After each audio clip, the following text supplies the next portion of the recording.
Assalamualaikum warahmatullahi wabarakatuh. Perkenalkan, nama saya Anjani Aulia Zahra Jamal dari SI 4205. Di sini saya akan menjelaskan mengenai jenis-jenis data pada skema purchasing. Di sini kita memiliki 3 topik. Yang pertama adalah definisi data, yang kedua jenis-jenis data, dan yang ketiga yang terakhir jenis data pada skema purchasing. Yang pertama kita bahas adalah jenis data. Jenis data ada 3, yaitu data readiness, data taksonomi, dan data preprocessing. Jenis data yang akan kita bahas pertama adalah data readiness. Data readiness sendiri merupakan langkah-langkah yang bisa dilakukan untuk mengetahui apakah data-data yang kita miliki layak untuk kita gunakan atau tidak. Data readiness memiliki 10 karakteristik. Yang pertama ada data source reliability, yaitu yakin tidaknya kita kepada data yang kita dapatkan. Lalu yang kedua ada data konten akurasi, yaitu data yang isinya kita yakin telah sesuai dengan yang kita inginkan. Lalu yang ketiga ada data accessibility, yaitu apakah data bisa dengan mudah diperoleh dan tingkat kemudahan seseorang untuk mengakses data. Lalu ada data security dan data privacy, yaitu data yang aman untuk diakses oleh semua orang dan hanya bisa diubah atau diaudit oleh orang-orang tertentu.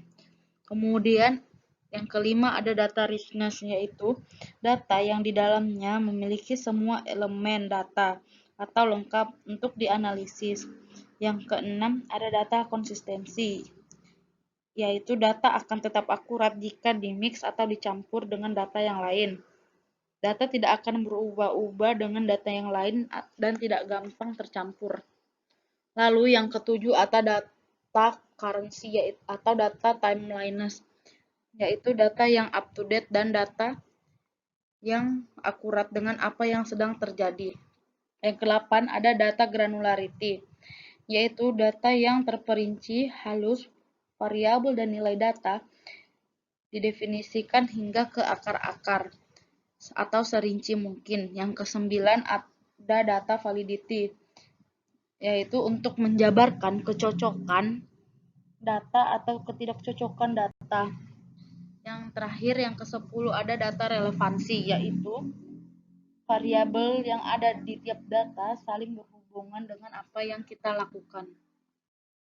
Jenis data yang kedua akan kita bahas adalah data taksonomi.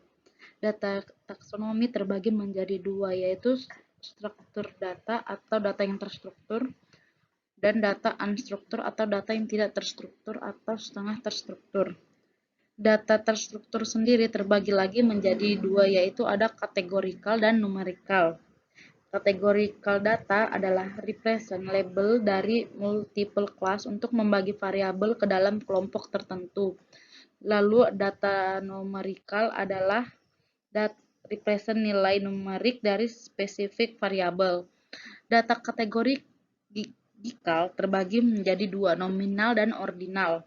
Nominal adalah data yang mengandung pengukuran kode sederhana yang ditetapkan ke objek sebagai label, yang bukan merupakan pengukur. Lalu ada data ordinal, yaitu data yang berisi kode yang ditetapkan ke objek atau peristiwa sebagai label yang juga memiliki urutan peringkat di antara mereka. Lalu numerical data. Numerical data juga terbagi jadi 2, yaitu interval data dan rasio data. Interval data adalah variabel yang bisa diukur pada skala interval. Sedangkan rasio data adalah data yang termasuk pengukuran variabel umum yang ditemukan di ilmu fisika dan teknik. Sedangkan data yang tidak terstruktur terbagi menjadi 3, yaitu tekstual, multimedia yang terbagi lagi menjadi gambar, audio, dan video, dan yang ketiga ada XML atau JSON. Jenis data ketiga yang akan kita bahas adalah data preprocessing. Data preprocessing diperlukan untuk mengubah data mentah di dunia nyata menjadi bentuk yang disempurnakan algoritma analitik. Data preprocessing memiliki 6 tahapan. Yang pertama ada raw data atau data mentah. Lalu yang kedua ada data consolidation, yaitu mengakses dan mengumpulkan data, memilih dan menyaring data. Lalu yang selanjutnya ada data cleaning. Data cleaning yaitu menangani kesalahan nilai-nilai data, mengidentifikasi dan mengurangi kebisingan, dan menemukan dan mengumpulkan data yang keliru. Lalu selanjutnya ada data transformation. Data transformation yaitu menormalkan data, mendeskripsikan data, atau menggabungkan data dan membangun atribut baru. Lalu yang selanjutnya ada data reduction, yaitu mengurangi jumlah atribut, mengurangi jumlah record, dan menyeimbangkan data yang miring. Lalu tahap yang terakhir ada well-performed data atau presentation, yaitu menyajikan data yang telah kita buat. Lalu topik pembahasan kita yang ketiga yaitu jenis-jenis data pada skema purchasing. Ya, ada tabel purchase order detail yang di dalamnya ada purchase order ID, purchase order detail ID, due date, product date, dan modified date itu termasuk ke data nominal. Terus ada order quantity, unit price, line total, reserve quantity, rejected quantity, stock quantity yang termasuk ke dalam data rasio. Lalu di tabel selanjutnya di purchase order header ada purchase order ID, shipping method ID, vendor, revision number, order date, ship date, modified date yang termasuk ke dalam data nominal. Status termasuk data ordinal, lalu subtotal, tax amount, break, dan total due yang termasuk ke dalam jenis data rasio. Di selanjutnya di tabel vendor yang terdapat business entity ID, account number, dan modified date termasuk data nominal. Lalu credit rating, preferred vendor status itu termasuk data jenis ordinal.